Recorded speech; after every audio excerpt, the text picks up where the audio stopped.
over 50% of you are watching the channel. Mara, you haven't subscribed. Buffet, to please subscribe. Let's get to 200k subscribers.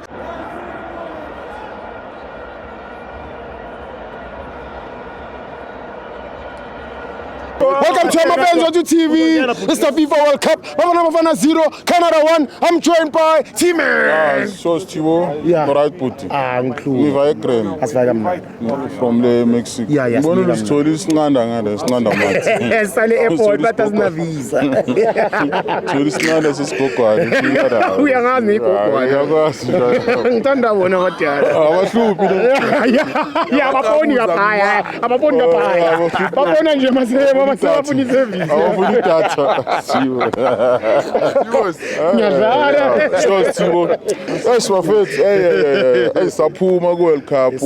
Mara eshinto mina ngicela uyikhuluma i1. Sure. Lethama leli ngiyalibonga uBruce. Yeah. Wasithola sisehlazweni. Hey. Singazi ukuthi senze njani. Ngangithola.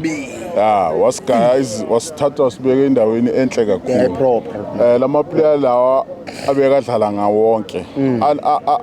An experience of a lifetime. Sure. Emele bayisebenzise and bayipreserve forever.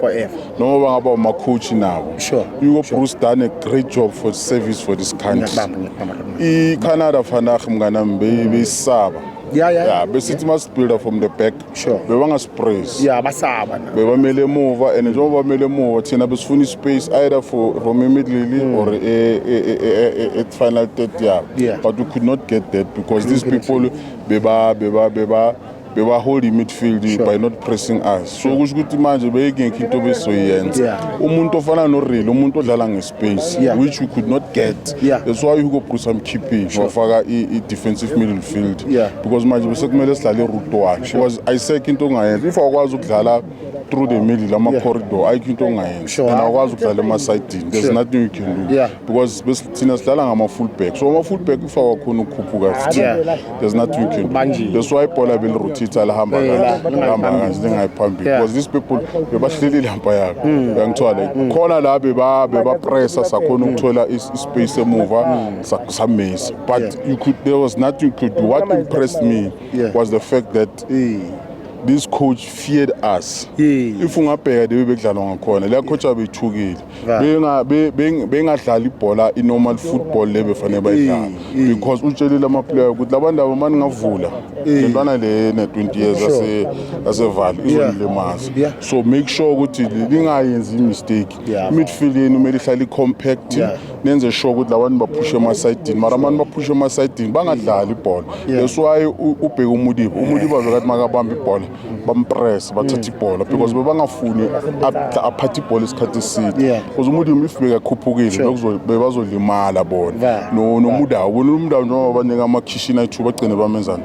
bamfawula because bangafuni adlala ibhola. So ibafana where bafike khona nento abayenzela iSouth Africa bafethu big ups. Sports and culture siyabonga abanthathile bafethu nangada nafike na experience into enhle nathi si proud ngani into efike nayenza lapha nisithathe nasibeka ku map and italent lenu libonakala amajida wonke akuma fans wethu ngabe nihambe no China ngazwa nihambe umshini ngabe ufane nambe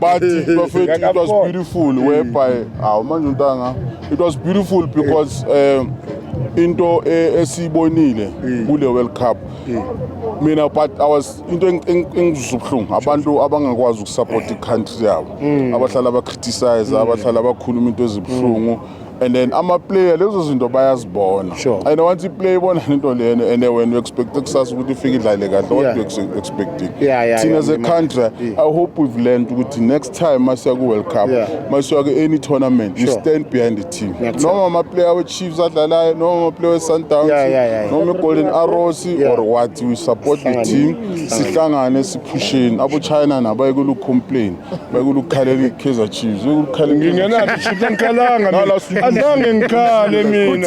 Uthe idlala ngathi iKaizer idlala ngathi iKaizer is a style of play.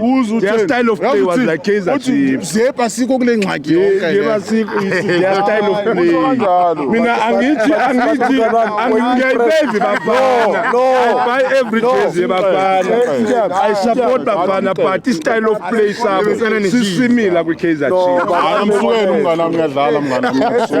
No, mamela. I'm proud of our team. I'm proud of Hugo Bros. Next coach ngicela abaqashe uPitso Misimane bangalibele bayelena le ngoba utsaka saba ama player naye na akasaba ama press uzodila nento so mabathatha uPitso nje singalibele siyalena le sibe senzo but congratulations to Amajita for last 32. We are proud of you and come back OR ni